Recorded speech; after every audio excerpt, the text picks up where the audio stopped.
በስመ አብ ወወልድ ወመንፈስ ቅዱስ አህዱ አምላክ አሜን። አንድ አምላክ በሚሆን በአብ በወልድ በመንፈስ ቅዱስ ስም ሚያዝያ 29 በዚች ቀን የክብር ባለቤት የጌታችን የኢየሱስ ክርስቶስ የልደቱ መታሰቢያ ነው። ይቅርታው፣ ቸርነቱ፣ ምሕረቱ ከሁላችን የክርስቲያን ወገኖች ጋር ለዘላለሙ ይኑር አሜን። በዚችም ዕለት ከ72ቱ አርድእት አንዱ ሐዋርያው አርስጦስ አረፈ። ይህም ቅዱስ ከሐዋርያት ጋር በጽርሐ ጽዮን የመንፈስ ቅዱስን ጸጋ ከተቀበለ በኋላ በሀገሩ ሁሉ ቋንቋ ተናገረ። ሐዋርያትንም እያገለገለ ከእነርሱ ጋር ሲሰብክ ብዙ ጊዜ መከራን ተቀበለ።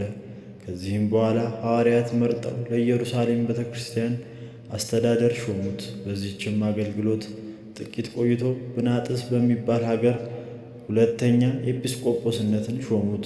በክብር ባለቤት በጌታችን በኢየሱስ ክርስቶስ ስምም በውስጡ አስተምሮ አንድነትና ሦስትነትን በማሳወቅ የሰዎቿን ልቦና ብሩህ አደረገ። የጣዖታትንም ቤቶች አፍርሶ አብያተ ክርስቲያናትን ሠራ። በክብር ባለቤት በጌታችንም ስምም አነጻቸው። ታላላቅ አስደናቂ ተአምራትን በማድረግ መራራ የሆኑ ውሃዎችን ለውጦ ጣፋጭ አደረጋቸው። የደረቁ እንጨቶችንም እንዲያለመልሙና እንዲያፈሩ አደረጋቸው። በደዌ የተጨነቁ ብዙ በሽተኞችንም አዳናቸው። ወደ በጎ እርጅና ደርሶ እግዚአብሔርን አገልግሎ በሰላም አረፈ።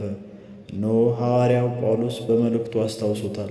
ለእግዚአብሔር ምስጋና ይሁን። እኛንም በዚህ ሐዋርያ ጸሎት ይማረን፣ በረከቱ ከሁላችን የክርስቲያን ወገኖች ጋር ለዘላለሙ ትኑር አሜን። በዚችም ቀን ንጹሕ ደግ ቅን የሆነ የኢየሩሳሌም ኤጲስቆጶስ አባ አካክዮስ አረፈ።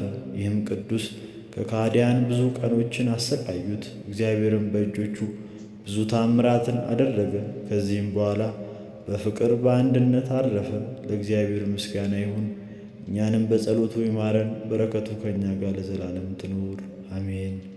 በዚችም ዕለት የአባ ገምሶና ከእርሱም ጋር የሆኑ የብዙ ሰማዕታት መታሰቢያቸው ነው። ለእግዚአብሔር በጸሎታቸው ይማረን ለዘላለሙ አሜን።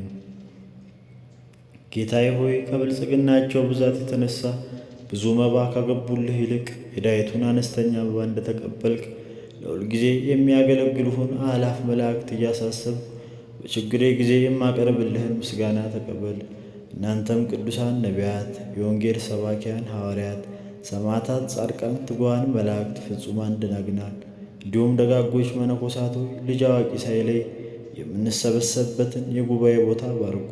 ይህንን መጽሐፍ ወረቀት አዘጋጅቶ ብራና ዳምጦ የጻፈውንና ያጻፈውን ከግዕዝ ወደ አማርኛ የተረጎመውን ቃለ ንባቡን በእርጋታ መንፈስና በተመስጦ ሕሊና ያዳምጠውን በደለኛን ሁሉ የምታስምር የጌታ እናቱ በማርያም ጸሎት ኢየሱስ ክርስቶስ በአንድነት ይማረን። ኢየሱስ ክርስቶስ በአንድነት ይማረን። ኢየሱስ ክርስቶስ በአንድነት ይማረን። ወስብሐት ለእግዚአብሔር።